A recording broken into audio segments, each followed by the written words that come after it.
Standing beside my grandfather's mahogany casket, I could still hear his final words echoing in my mind. "Take care of the family legacy, Blaine." The funeral reception buzzed with hushed conversations when my father Marcus cornered the family lawyer, demanding details about the inheritance. Mr. Patterson's voice carried across the room as he announced the $56 million estate. Marcus's eyes lit up with greed before he turned to me with a coldness that froze my blood. "Pack your things tonight. You're useless now. I don't need you hanging around expecting handouts from what's rightfully mine." The shock of my father's words hit me like a physical blow. Here we were surrounded by mourners paying their respects to the man who had built our family's furniture empire from nothing, and Marcus was already calculating his windfall. I watched in disbelief as he walked away from me without a backward glance, immediately pulling out his phone to call someone about celebrating properly tonight. "Blaine, honey, are you all right?" My grandfather's longtime friend, Dorothy, placed a gentle hand on my shoulder. Her kind eyes reflected the same bewilderment I felt. "I can't believe Marcus would say such things at his own father's funeral." I couldn't respond. My throat felt too tight, my mind too scattered. Instead, I mechanically shook hands with the remaining guests, accepting their condolences, while my world crumbled around me. Each person who mentioned how proud my grandfather had been of my work in the family business felt like another knife twist, knowing that Marcus was about to cut me out entirely. By evening, I found myself standing in my childhood bedroom, mechanically folding clothes into suitcases, while Marcus leaned against the doorframe. His girlfriend Sandra hovered behind him, already measuring the space with her eyes. "This room will make a perfect yoga studio," Sandra announced, her voice dripping with false sweetness. "The morning light is just divine. Don't you think, Marcus?" "Absolutely, babe." Marcus's smile was predatory. "Blaine won't be needing it anymore anyway. She can finally learn what it's like to make her own way in the world, instead of riding on family coattails." His words stung because they were so unfair. For the past 3 years, I had worked closely with my grandfather, learning every aspect of our furniture manufacturing business. I knew the suppliers understood the financial systems and had built relationships with our key clients. My grandfather had been training me specifically to take over operations, but Marcus had always dismissed my contributions as playing office. "I'll need your business credit cards," Marcus continued, extending his hand, "and your access key to the workshop. Time to make a clean break." I fumbled through my purse, pulling out the corporate cards that had given me freedom to purchase materials and handle business expenses. The workshop key felt especially heavy in my palm. That sacred space where my grandfather had taught me the art of woodworking, where I had learned to see the potential in raw timber and transform it into beautiful functional pieces. "The locks will be changed by morning," Marcus added casually, "just in case you get any ideas about taking things that don't belong to you." Within hours, I discovered the true extent of my sudden exile. Every business account I tried to access showed access denied. The company phone line had been disconnected from my number. When I drove past our family's furniture showroom on Main Street, I could see Marcus inside, with Sandra pointing at displays and laughing about something. My friend Katie picked me up from the family house after Marcus made it clear I wasn't welcome to stay even one more night. As we loaded my belongings into her compact car, I caught sight of garbage bags on the curb. Inside one, I recognized my grandfather's worn leather tool belt and his collection of hand-carved wooden samples that he had planned to leave to me. Marcus had thrown away these priceless mementos like they were worthless junk. "You can stay with me as long as you need," Katie assured me as we drove toward her small apartment across town. "But Blaine, I have to ask, what are you going to do?" Your whole life was tied up in that business. I stared out the passenger window at the familiar streets of our Connecticut town, everything looking different now that I no longer belonged to the family that had helped build it. I honestly don't know Katie. I thought I understood my relationship with my father, but apparently I was completely wrong. That night, I lay on Katie's sofa bed staring at the ceiling and trying to process how quickly my life had changed. My phone buzzed occasionally with calls from business contacts who seemed confused about recent changes, but I didn't know how to explain that I was no longer part of the company I had helped run. The next morning brought a harsh reality check. I drove past our family business building, hoping to spot my grandfather's old pickup truck in the parking lot before remembering he was gone. Instead, I saw Marcus's BMW parked in my grandfather's reserved spot, and through the large windows, I could see him sitting at the desk where I used to handle client communications. A profound sadness settled over me as I realized that Marcus hadn't just taken away my inheritance or my job. He had stolen my connection to my grandfather's legacy, the life's work that had given our family meaning for decades. 24 hours after my grandfather's funeral, my phone rang with a call that would change everything. Marcus's voice came through the speaker, high-pitched and panicked in a way I had never heard before. "Blaine, you need to get down here right now.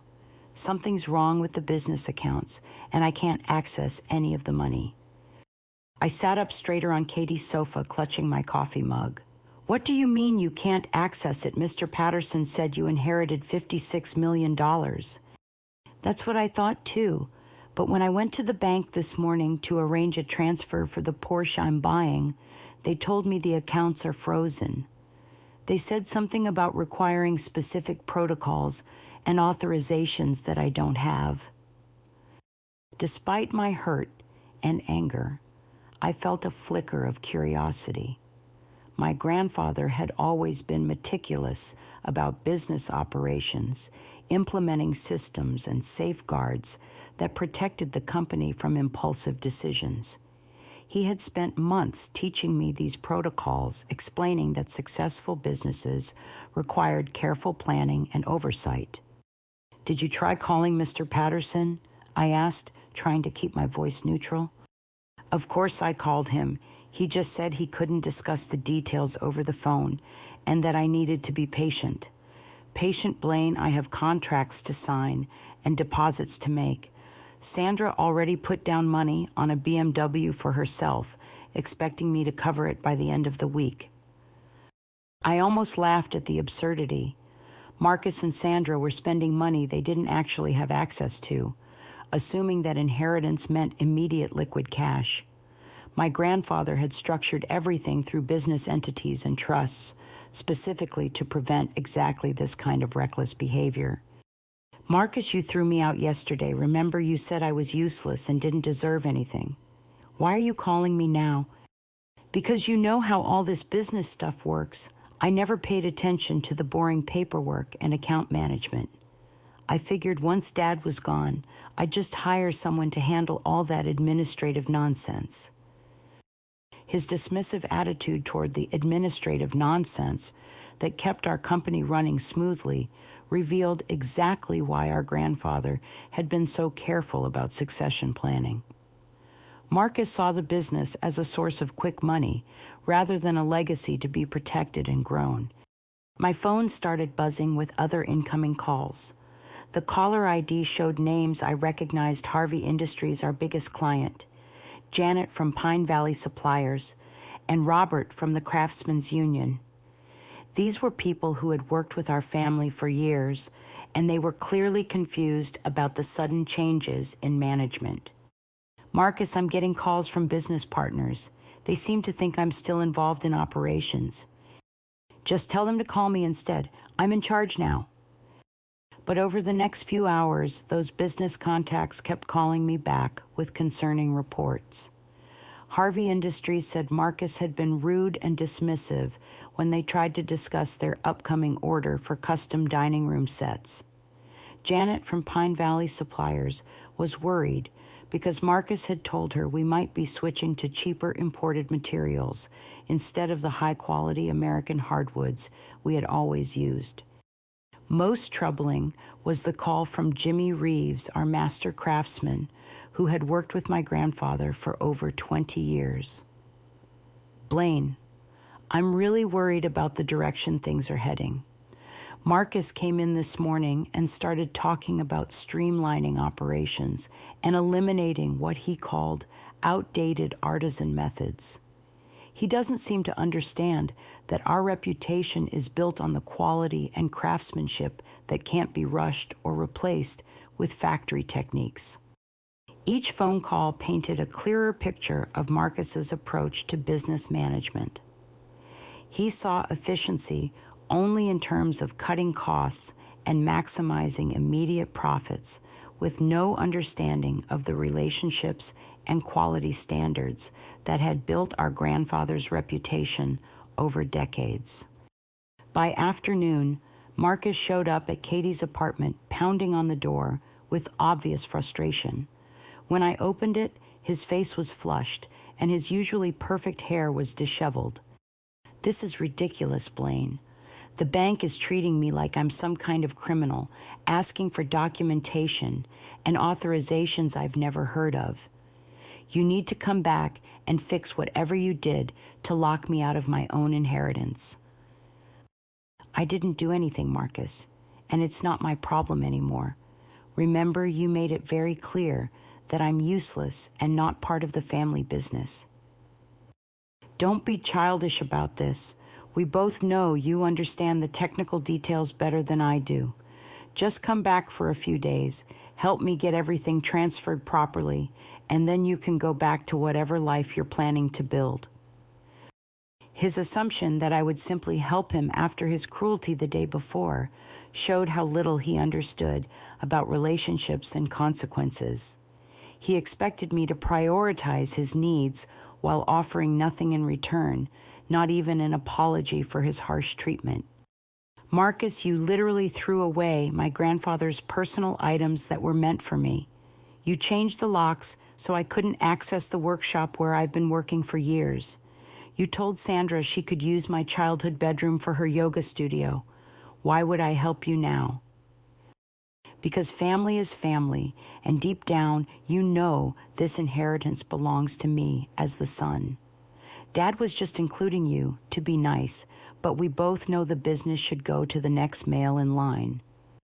His words revealed not only his sense of entitlement, but also his complete misunderstanding of our grandfather's values. My grandfather had never believed in gender-based inheritance or traditional patriarchal business succession. He chose his heirs based on capability, dedication, and alignment with his values. "I think you need to talk to Mr. Patterson again, Marcus, and this time maybe actually read the documentation instead of just focusing on the dollar amount." As I closed the door, I could hear Marcus on his phone frantically calling the lawyer and demanding an immediate meeting. His desperation was becoming more apparent, and I suspected that whatever my grandfather had planned was far more complex than Marcus had realized. That evening, Katie and I sat in her kitchen while I processed the day's events. "It sounds like your grandfather was smarter than Marcus gave him credit for," she observed. "Maybe getting thrown out wasn't the disaster it seemed like at first." I nodded slowly, beginning to wonder if my grandfather's careful planning had extended beyond just business operations. He had always been several steps ahead in his thinking, and I was starting to suspect that Marcus's confidence about inheriting everything might have been premature. The emergency meeting at Mr. Patterson's law office felt like walking into a courtroom drama. Marcus arrived 15 minutes early, pacing the waiting room and muttering under his breath about bureaucratic nonsense and administrative delays.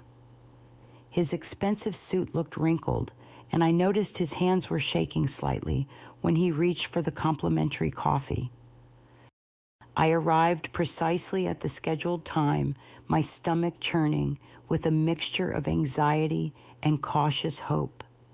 Something about Marcus's panic suggested that my grandfather's planning had been more sophisticated than any of us realized. Mr. Patterson's office exuded old-world elegance with dark wood paneling and leather-bound legal volumes lining the walls. He was a distinguished man in his 60s who had handled our family's legal affairs for over 30 years. His expression was carefully neutral as he gestured for us to sit in the chairs facing his massive oak desk. "Marcus, Blaine, thank you both for coming. I believe we need to clarify some important details about your grandfather's will and the inheritance structure he established." Marcus leaned forward eagerly. "Finally, can you please explain to the bank that I have full rights to access the $56 million estate? This delay is costing me money and opportunities." Mr. Patterson's eyebrows rose slightly. "Marcus, that's an interesting assumption.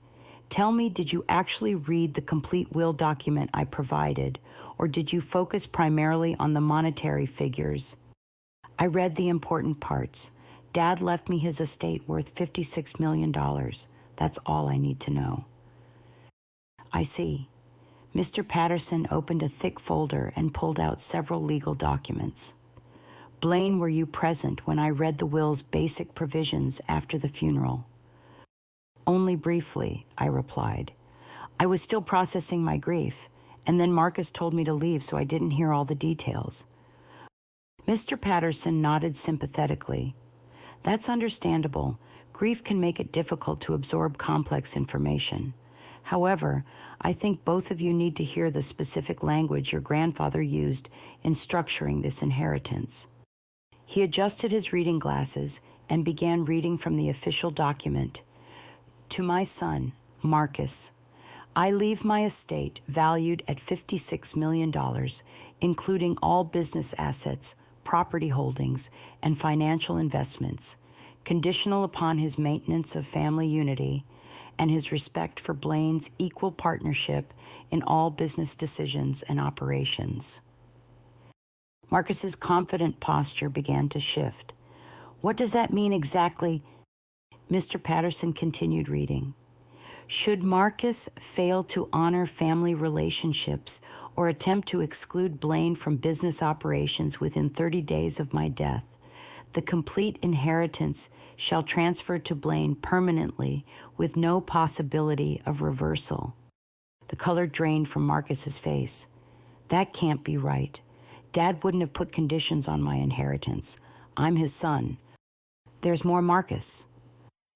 Mr. Patterson's voice remained calm and professional. "Your grandfather also wrote, Blaine is hereby appointed as sole executor of all business operations, with Marcus receiving income distributions only upon her approval and oversight. This structure ensures that business decisions are made collaboratively and thoughtfully, protecting the legacy I have spent my lifetime building." I felt my heart racing as the implications became clear. My grandfather hadn't just included me in the inheritance, he had made me the gatekeeper for Marcus's access to the business income. "This is impossible," Marcus protested, standing up abruptly. "You're misreading something. Dad always intended for me to inherit the business as his son." Mr. Patterson handed him a copy of the will. "Marcus, your grandfather, spent months crafting these provisions with my assistance. He was very specific about his intentions and the reasoning behind them. He observed both of your contributions to the business over several years and structured the inheritance accordingly." Marcus grabbed the document and scanned it frantically. "When did he write this? How long have these conditions been in place?" "The will was finalized 8 months ago, after your grandfather spent considerable time observing family dynamics and business operations. He was particularly concerned about preserving the company culture and maintaining the quality standards that built your family's reputation." I spoke up quietly. "Mr. Patterson, what exactly does this mean for the business operations moving forward?" Blaine, according to these provisions, you have legal authority over all business decisions, including supplier relationships, client contracts, employee management, and financial distributions. Marcus is entitled to receive income from the business, but only with your approval and oversight. Marcus slumped back into his chair, staring at the legal documents in disbelief.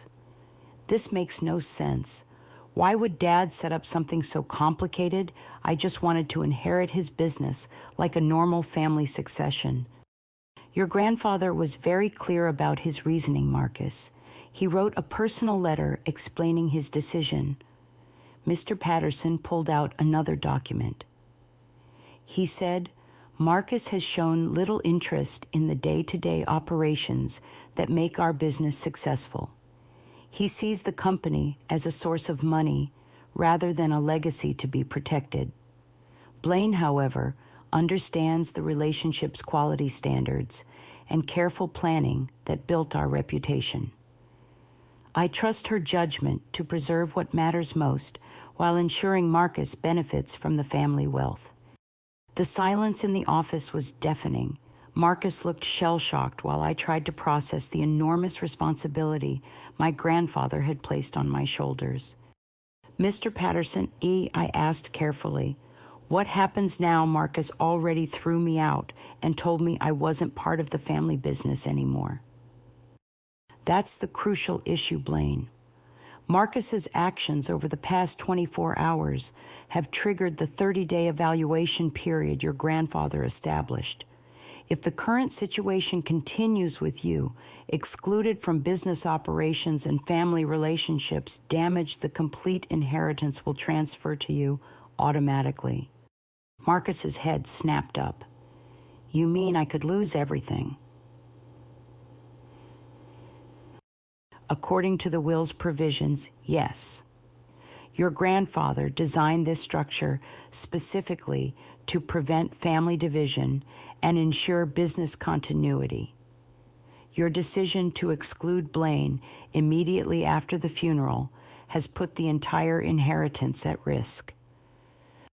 Marcus turned to me with desperation, replacing his earlier arrogance. Blaine, we need to work this out. I was just upset about Dad's death and not thinking clearly. We can figure out some arrangement that works for both of us. But I was still processing the magnitude of what I had learned. My grandfather had entrusted me with protecting his life's work, and he had given me the legal power to ensure the business continued according to his values and standards. Marcus, I said slowly, yesterday you told me I was useless and didn't deserve anything. You threw away my grandfather's personal items and locked me out of the workshop where I've been learning and working for years. You dismissed our business relationships and talked about replacing quality craftsmanship with cheap shortcuts. Why should I trust you now? Mr. Patterson observed our conversation with the careful attention of someone who had seen family conflicts play out many times before. I should mention that you have 28 more days to resolve this situation. Your grandfather hoped that time would allow for thoughtful consideration rather than impulsive decisions. As we left the law office, Marcus followed me to the parking lot, his earlier hostility replaced by obvious panic. Blaine, please, we can work together on this. I know I said some harsh things, but family is family. We can find a way to share the business responsibilities. Looking at my father's anxious face, I realized that power dynamics in our family had shifted completely. For the first time in my life, Marcus needed something from me more than I needed anything from him. I need time to think about all of this, Marcus, and I need to understand exactly what damage you've done to the business relationships over the past day. As I drove back to Katie's apartment, I couldn't shake the feeling that my grandfather had orchestrated this entire situation to teach us both important lessons about family responsibility and the true meaning of inheritance. Walking into the family business for the first time since being thrown out felt like entering a crime scene. The familiar scent of wood polish and sawdust still lingered in the air, but everything else felt wrong. As I pushed through the front door of Morrison Custom Furniture, employees looked up with expressions of relief that bordered on desperation. "Blaine, thank goodness you're here," called Sandra Chen, our office manager, rushing toward me with a stack of urgent messages. "We've been trying to reach someone who understands our client protocols. Marcus has been making changes that are causing major problems." I noticed immediately that the reception area had been rearranged. My grandfather's carefully displayed samples of rare wood species had been replaced with mass-produced furniture catalogs. The handcrafted welcome desk that Jimmy Reeves had built to showcase our artisan capabilities was pushed into a corner, replaced by a modern glass table that looked more suited to a corporate office than a custom furniture shop. "Where's Jimmy?" I asked, not seeing our master craftsman in the workshop area visible through the large windows. Sandra's face fell. "Marcus fired him yesterday morning. He said Jimmy was too set in old-fashioned methods and that we needed to modernize our production techniques. Jimmy tried to explain that our clients specifically choose us for handcrafted quality, but Marcus wouldn't listen." The news hit me like a physical blow.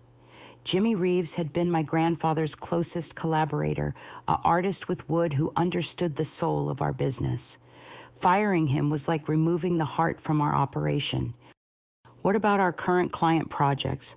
I walked toward the workshop, dreading what I might find. "That's another problem. Harvey Industries called this morning to cancel their dining room set order. Apparently Marcus told them we were switching to assembly line production and could deliver faster with lower prices, but they said that completely missed the point of why they chose us in the first place."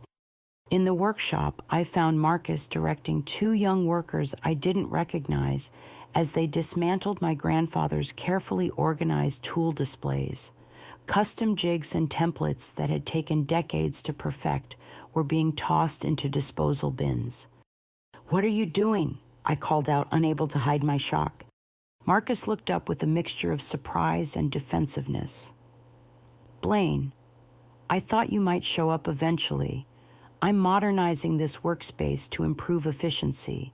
All these old tools and custom setups are just taking up space that we could use for better equipment."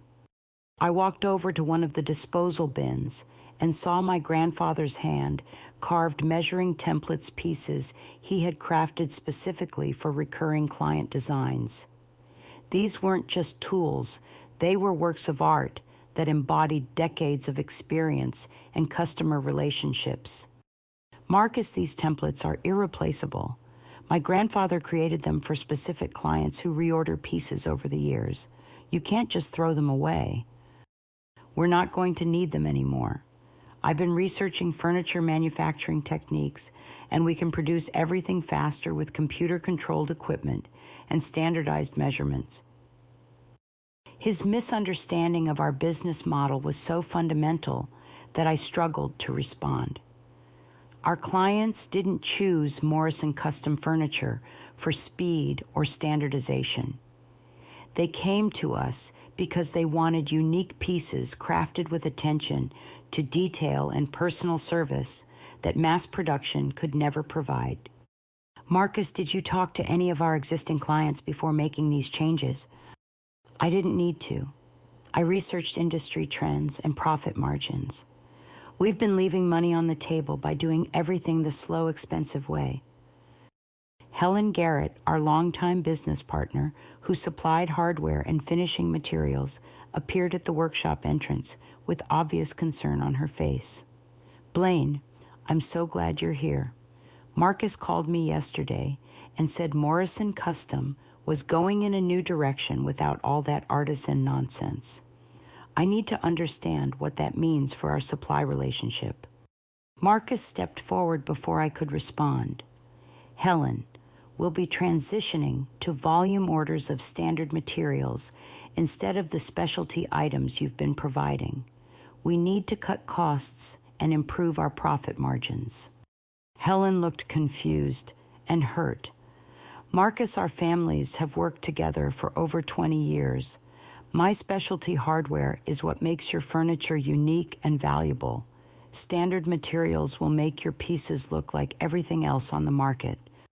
I realized that Marcus wasn't just changing business operations. He was systematically destroying the relationships and quality standards that made our company special. Every decision he had made in the past 2 days moved us further away from what our grandfather had spent his lifetime building. Helen, can you give me a few days to assess the situation? I promise we'll have a clearer direction soon.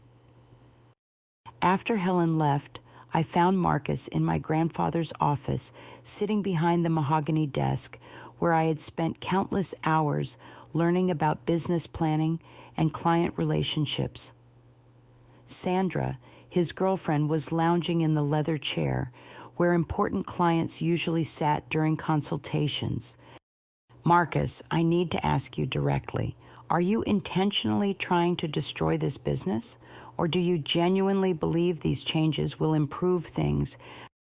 His answer shocked me with its honesty. Blaine, I don't care about preserving Dad's approach to business. I want to maximize the money I can extract from this company as quickly as possible.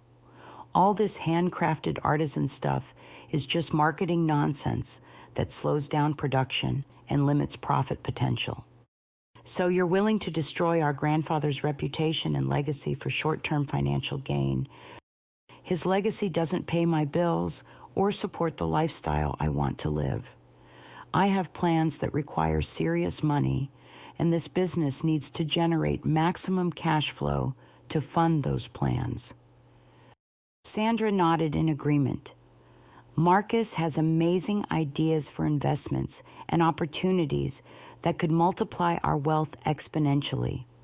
This little furniture shop is just the starting capital for much bigger ventures. I understood then that Marcus viewed our family business as nothing more than a resource to be liquidated. He had no emotional connection to the craftsmanship, customer relationships, or community reputation that my grandfather had valued above pure profit. Marcus, you do realize that Mr. Patterson explained, I have legal authority over business operations, right? You can't make these changes without my approval. His face flushed with anger. That's just temporary bureaucratic nonsense. Once the inheritance paperwork gets sorted out, I'll be making all the decisions around here. Actually, the inheritance paperwork is already sorted out. And according to the will's provisions, your actions over the past 2 days have put your entire inheritance at risk. Marcus stood up abruptly, knocking over a cup of coffee onto financial documents spread across the desk. You can't steal my inheritance, Blaine. Dad was my father, and sons inherit from their fathers. That's how families work in America. That's not how our grandfather's will works. And right now, you're destroying everything he spent his lifetime building. The confrontation escalated when Marcus grabbed a stack of client contracts from the desk, holding them above the trash bin. If I can't run this business my way, maybe it doesn't deserve to exist at all. These precious customer relationships you care so much about won't matter if there's no company left to honor them. Marcus put those down. Those contracts represent people who trusted our family with their furniture needs.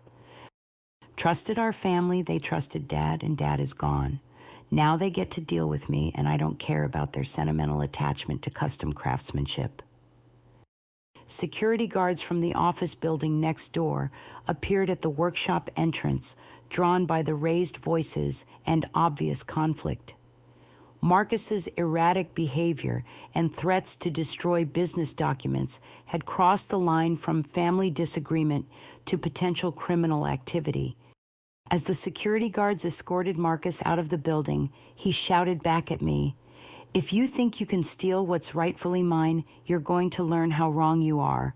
I'll burn this whole place down before I let you take my father's legacy away from me."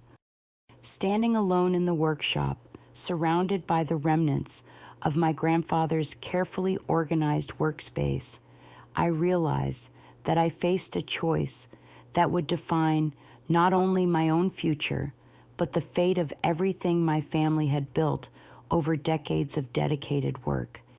The responsibility felt overwhelming, but I knew my grandfather had trusted me with this decision for good reasons. Marcus had shown his true priorities, and they had nothing to do with preserving the values and relationships that made our business meaningful. The next morning, I arrived at the business early to meet with Margaret Sullivan, our family's longtime accountant. Her grim expression when I entered the conference room told me that Marcus's financial management had been even worse than I suspected. "Blaine, I've been working through the accounts since you called yesterday, and I'm afraid the situation is quite serious." Margaret spread financial documents across the table, each one marked with yellow sticky notes highlighting problems. "Marcus has been taking what he calls advances against future inheritance for the past 6 months." My stomach dropped. "How much are we talking about?"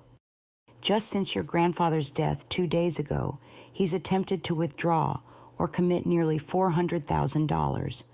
Car deposits, luxury purchases, even a down payment on a vacation home in the Hamptons that he planned to surprise Sandra with." Margaret pointed to a series of transactions that made my blood run cold. Cash advances to something called underground casino club payments to various high-stakes poker websites, and transfers to individuals with names I didn't recognize. Marcus has been gambling extensively, it appears. These records show he owes substantial amounts to private lenders and casino operations. When he couldn't access the inheritance money immediately, he started using business credit lines as collateral. I studied the documents more carefully, seeing a pattern of increasingly desperate financial behavior. Margaret, could his gambling debts explain why he's been so aggressive about liquidating the business quickly? I think that's exactly what's happening. He's been promising creditors that he would have access to millions of dollars after your grandfather's death. When he discovered the inheritance conditions, he panicked. My phone rang with an unknown number.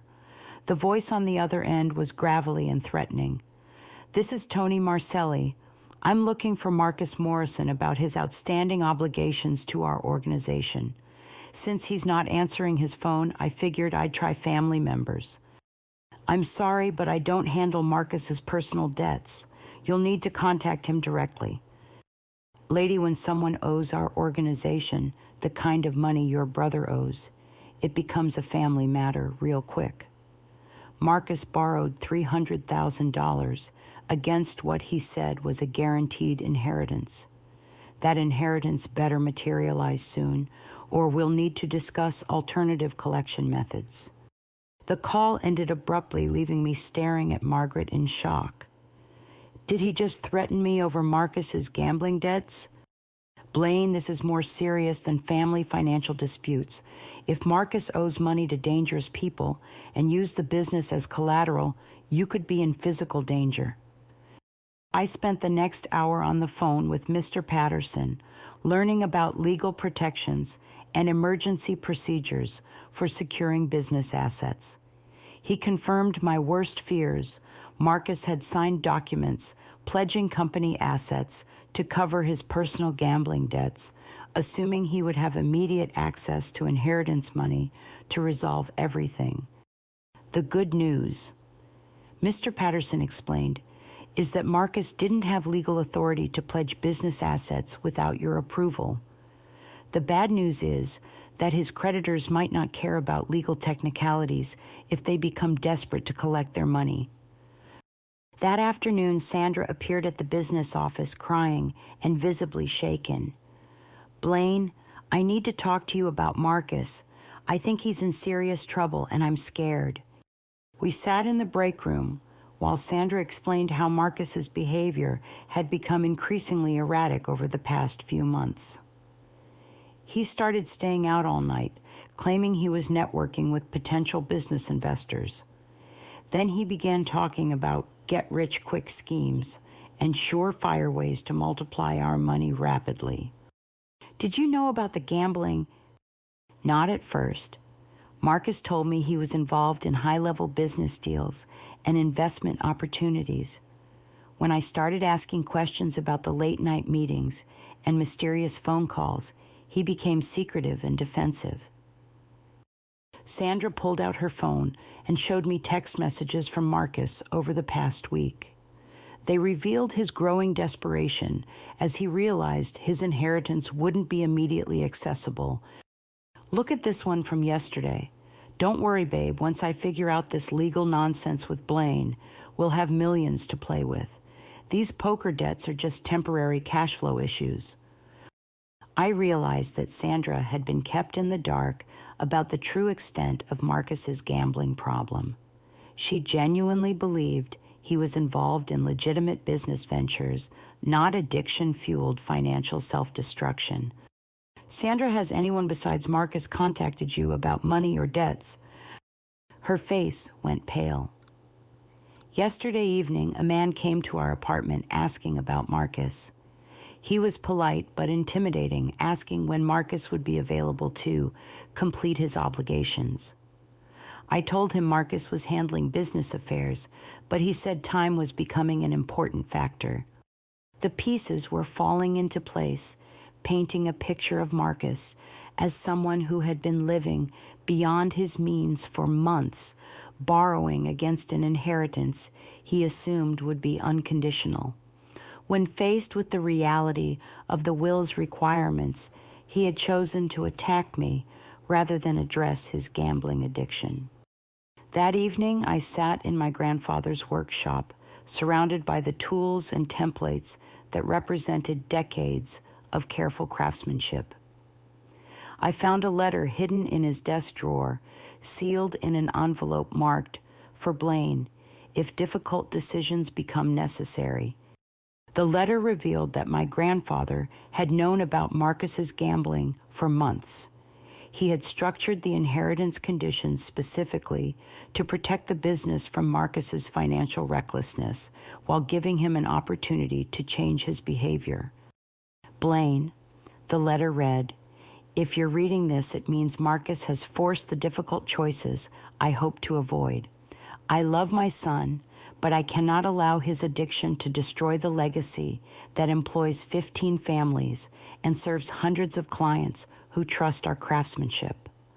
The business must survive, even if that means making painful family decisions. Trust your instincts and remember that sometimes protecting someone means not enabling their destructive behavior." I understood then that my grandfather had anticipated exactly this situation. He had given me the legal authority to save the business and potentially save Marcus from himself, but only if I was strong enough to make tough choices. The next morning brought another threatening phone call, this time demanding to know my personal address and daily schedule. Margaret contacted local police to report the harassment, but they explained that until actual crimes were committed, their options were limited. "Blaine, you need to consider that Marcus's creditors might view you as responsible for his debts if they believe you're preventing him from accessing money to pay them," Officer Jennifer Walsh explained during our meeting. "I'd recommend varying your routine and staying alert to any unusual activity around your home or workplace." As I drove home to Katie's apartment that evening, I noticed a black sedan following me at a careful distance. The reality of my situation became crystal clear.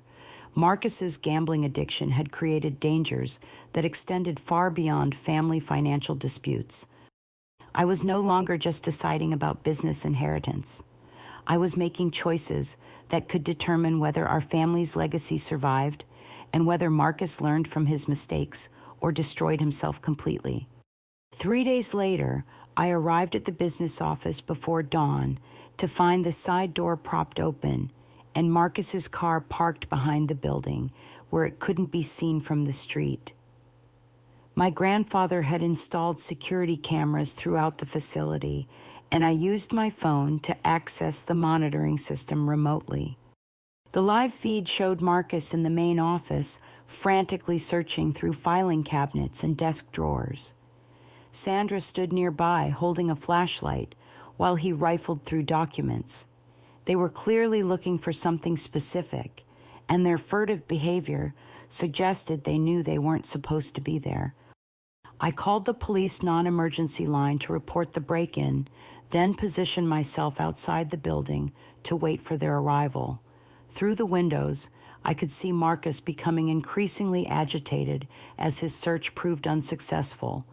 My phone buzzed with an incoming call from Marcus. "Blaine, I know you're behind this paperwork mess that's preventing me from accessing my inheritance. I need the original financial documents and bank authorizations, and I need them tonight."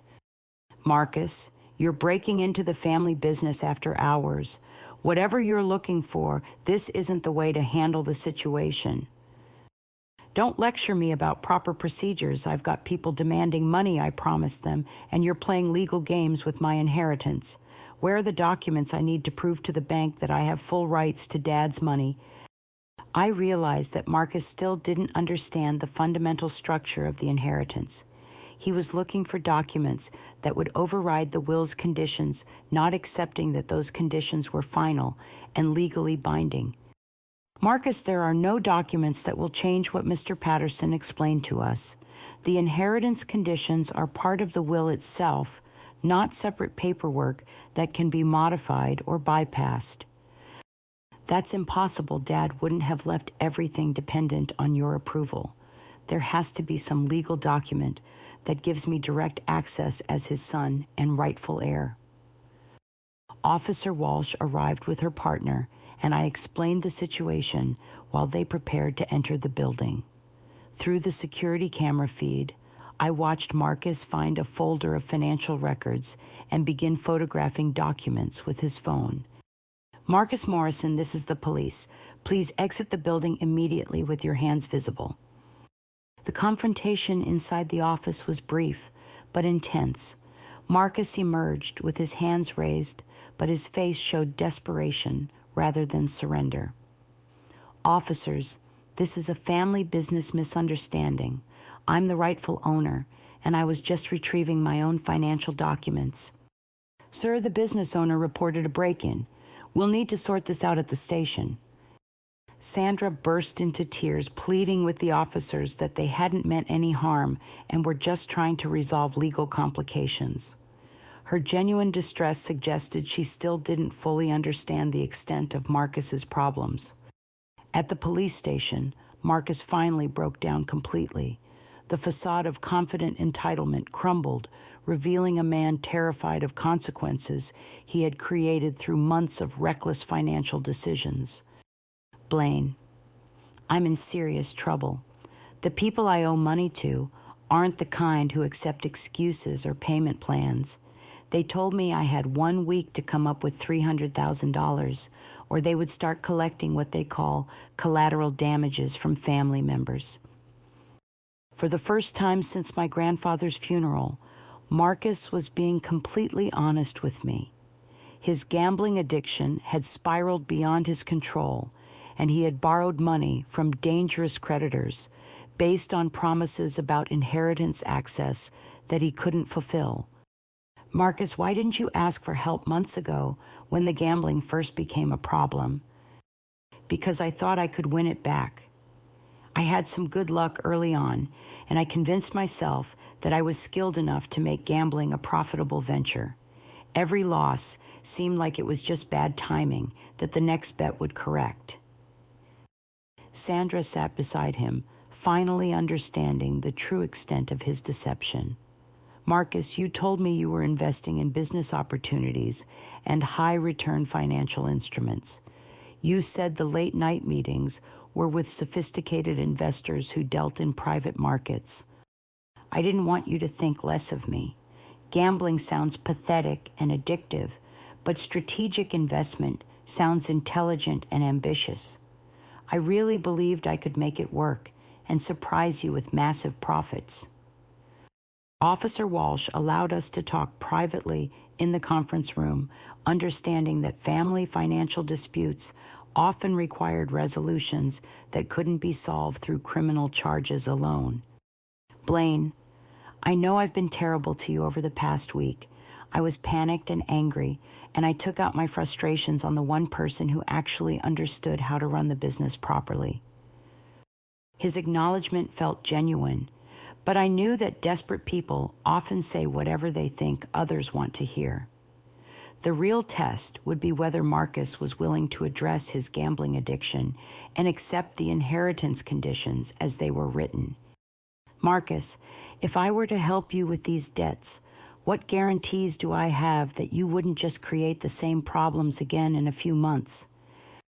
I need help, Blaine. Real help with the gambling addiction, not just money to cover the current debts. I've been researching treatment programs, and I think I need intensive rehabilitation to change my relationship with money and risk-taking. Sandra nodded emphatically. I've been enabling his behavior without realizing it. When he said he was making smart investments, I encouraged him to take bigger risks because I thought he had special knowledge about financial markets. Mr. Patterson arrived at the police station to help navigate the legal complications. After reviewing the situation, he confirmed that I had the authority to address Marcus's debts using business assets, but only if I chose to do so voluntarily.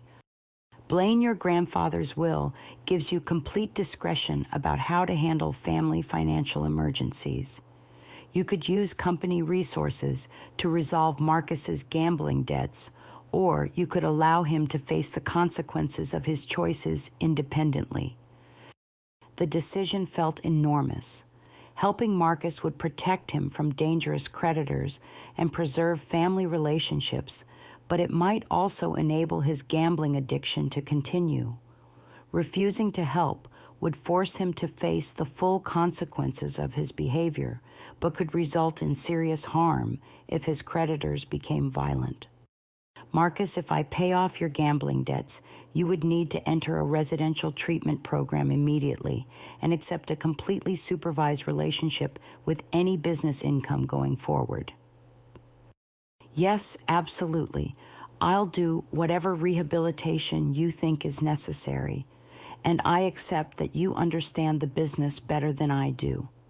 Dad was right to structure the inheritance with conditions that protected his legacy.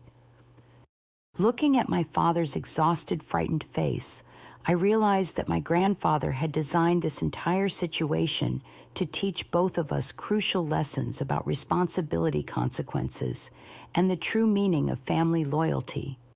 The moment had arrived for me to choose whether my grandfather's legacy would survive and whether Marcus would get the chance to redeem himself through genuine change rather than continued enablement. 6 months later, I stood in my grandfather's restored workshop, watching Marcus carefully sand the curved arm of a rocking chair under Jimmy Reeves' patient supervision. The transformation in both the business and our family relationships had been remarkable, though the path to healing had required difficult decisions and unwavering commitment to change. The day after Marcus's arrest, I had made the choice to pay off his gambling debts while implementing strict conditions that would protect both him and the business going forward. Using my authority under the will, I negotiated with his creditors and arranged a payment plan that satisfied their demands without bankrupting our company's operating capital.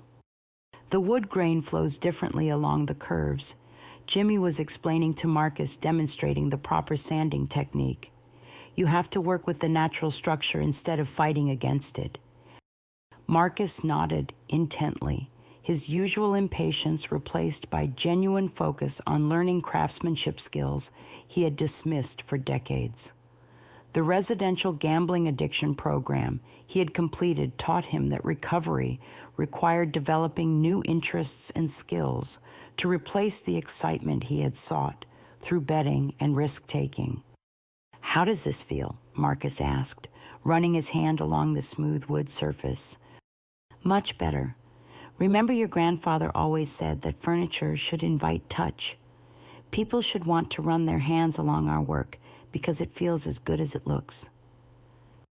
I watched this interaction with deep satisfaction, knowing that my grandfather would have been proud to see Marcus finally engaging with the artisan traditions that built our family's reputation. The change hadn't happened overnight, and there had been moments when I questioned whether Marcus was truly committed to rehabilitation or just saying what he thought I wanted to hear. The business had flourished under the new structure we had developed together. With Marcus focused on learning production techniques and quality control, I had been free to expand our client relationships and develop new product lines that honored our traditional craftsmanship while appealing to contemporary tastes. Harvey Industries had not only renewed their contract, but increased their orders after experiencing the improved customer service and attention to detail that came with having engaged, motivated family ownership. Helen Garrett had become our exclusive hardware supplier, and we were collaborating on custom finishes that were becoming signature elements in our furniture designs. Blaine, the Morrison family approach to business is completely different now, Helen had commented during our quarterly planning meeting. Marcus asks thoughtful questions about materials and techniques instead of just focusing on costs and delivery times. You can see he's starting to understand why your grandfather's methods produced such distinctive results. Sandra had also undergone her own transformation during Marcus's rehabilitation period. Instead of being a dependent girlfriend waiting for financial support, she had enrolled in business school and was now our operations coordinator, bringing fresh organizational skills while respecting the traditional values that made our company special. I never understood before that building something meaningful takes time and patience, she told me during one of our weekly planning sessions. I thought success was supposed to be immediate and dramatic, like winning the lottery. Working here taught me that real satisfaction comes from contributing to something larger than your own immediate wants. The most significant change was in Marcus himself. The anger and entitlement that had driven his destructive behavior had been replaced by humility and genuine appreciation for the skills his father had tried to teach him years earlier. Blaine, I owe you an apology that I should have given you months ago, Marcus said one evening as we closed the shop together. When Dad died, I saw his business as a source of money instead of a legacy to be protected. I was so focused on what I thought I deserved that I completely missed the point of what he had spent his lifetime building. Marcus, what changed your perspective? The gambling addiction counseling helped me understand that I was using external validation and material success to avoid dealing with my own insecurity about whether I was good enough. Dad always seemed to connect with you more naturally when it came to business discussions, and instead of working harder to earn his respect, I just assumed I would inherit his approval along with his money. His insight impressed me because it showed genuine self-awareness rather than just surface-level compliance with recovery requirements. Marcus had spent months in therapy exploring the emotional roots of his gambling addiction and his complicated relationship with our father's expectations. I think my grandfather knew that both of us needed to learn important lessons. I replied, I needed to develop confidence in my own judgment and leadership abilities, and you needed to understand that earning something meaningful requires more than just believing you deserve it. The legal structure of the inheritance had evolved as well. After Marcus successfully completed his rehabilitation program and demonstrated consistent commitment to learning the business, Mr. Patterson helped us modify the will's provisions to create a true partnership arrangement. Marcus now received equal income distributions and had input on major business decisions, but with safeguards that prevented impulsive financial choices. Your grandfather would be proud of how you both grew from this experience, Mr. Patterson observed during our final legal consultation. He designed those inheritance conditions not to punish Marcus, but to create circumstances that would force both of you to develop into the leaders he knew you could become. The most meaningful moment came when we received a letter from the local Craftsmen's Guild recognizing Morrison Custom Furniture for maintaining traditional woodworking excellence while successfully transitioning to second-generation family leadership. The award specifically praised our commitment to apprentice training and community involvement. Dad always said that business success should benefit the whole community, not just the family that owns the company, I told Marcus as we hung the award certificate in our grandfather's office. I think we're finally understanding what he meant. Marcus nodded, studying the framed photos on the office walls that showed our grandfather working alongside craftsmen from different generations. He wasn't just building furniture, he was building relationships and teaching skills that people could pass on to their own families. As I reflected on the past 6 months, I realized that my grandfather's inheritance had given me far more than money or business ownership. It had taught me that true wealth comes from taking responsibility for something larger than yourself and having the courage to make difficult decisions when they're necessary for long-term good. The business was thriving. Marcus was rebuilding his life around meaningful work instead of destructive habits, and our family relationships had been strengthened rather than destroyed by the challenges we had faced together. Most importantly, I understood now that my grandfather's will hadn't been designed to test our worthiness for inheritance.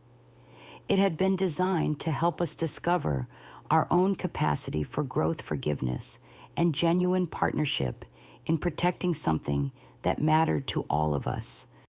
Standing in the workshop where my grandfather had taught me to see the potential in raw materials and transform them into something beautiful and lasting, I knew that his most important lesson wasn't about woodworking techniques or business management. It was about understanding that the most valuable inheritance any family can pass on is the wisdom to choose love and responsibility over selfishness and immediate gratification. Marcus approached me as I finished organizing tools for the next day's work. Blaine, I know I can never fully make up for how I treated you during those first few days after Dad's funeral, but I want you to know that I'm grateful every day that you chose to help me instead of just letting me face the consequences alone. Marcus, my grandfather, taught both of us that family means choosing to believe in each other's capacity for change and growth, even when that belief requires patience and sacrifice. As we turned off the workshop lights and locked the doors, I felt profound peace, knowing that our grandfather's legacy would continue not just in the furniture we created, but in the relationships we had rebuilt and the values we had learned to share. The $56 million inheritance had been important, but the real treasure was discovering that love, forgiveness, and shared purpose could transform even the most damaged family relationships into something stronger and more meaningful than any of us had imagined possible. Have you ever had to choose between helping someone who hurt you or protecting yourself from further harm? What factors helped you decide whether to extend forgiveness or maintain boundaries? I'd love to hear your thoughts about family relationships and second chances in the comments below. If this story resonated with you, please like this video and subscribe to hear more stories about overcoming family conflicts and finding unexpected strength in difficult situations. And don't forget to share this with anyone who might be facing their own challenging family dynamics, because sometimes hearing about others' experiences can provide hope and perspective when we need it most. Thank you for listening to my story, and I hope it reminds you that even our most painful family experiences can become opportunities for growth and deeper understanding when we approach them with wisdom and courage.